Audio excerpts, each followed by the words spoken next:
Bonjour. Cette séance est consacrée au travail dirigé numéro 1 relatif au dipôle électrique et loi fondamentale. Exercice numéro 1. La charge totale circulant dans un dipôle électrique est donnée par l'expression suivante. Q de T égale à AT exponentielle moins T sur tau, pour T supérieur ou égal à 0, où A et tau sont des constantes positives. La première question, déterminer dans le système SI les unités de grandeur A et tau. Déterminer l'expression du courant I de T à l'instant T. Déterminer les valeurs de la charge électrique pour T égale à 0 et T égale à l'infini. Conclure. À quel instant la charge électrique est-elle maximale? Donner sa valeur Qmax à cet instant.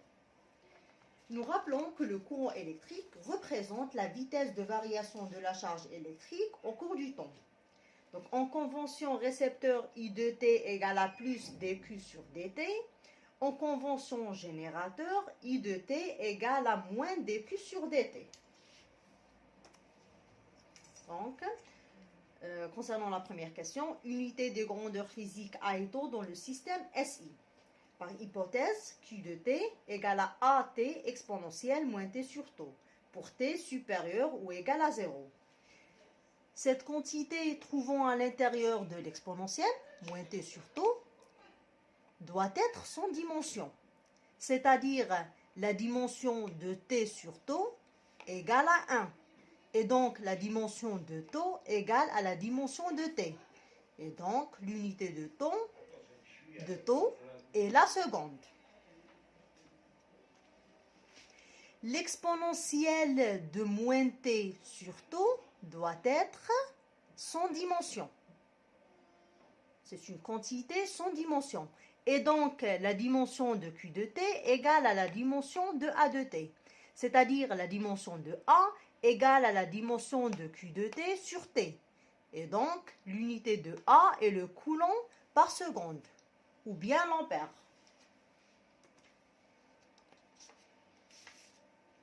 Maintenant, nous allons déterminer l'expression du courant électrique. Par définition et en convention récepteur, I de T égale à dQ sur dt. Par dérivation, I de T égale à A fois 1 moins T sur tau exponentielle moins T sur tau. Maintenant, nous allons essayer de déterminer les valeurs de la charge aux instants t égale à 0 et t égale à l'infini. Dans cette équation, on remplace le t par 0 et on fait tendre le t vers l'infini. On trouve finalement Q de t égale à 0 seconde égale à 0 coulomb et Q de t lorsque t tend vers l'infini égale à 0 coulomb. Donc, à partir de ces deux valeurs, on en conclut que la charge électrique passe par un extrémum. Le tracé de la courbe Q de T en fonction de T est donné par la figure suivante. Donc, on remarque bien ce maximum.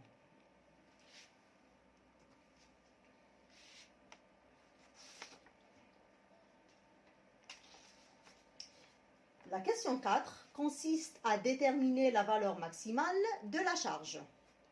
Nous rappelons qu'une fonction est maximale lorsque sa dérivée est nulle. Alors, le courant doit être nul à cet instant. Et comme I égale à dQ sur dt, c'est-à-dire le courant doit être nul à cet instant.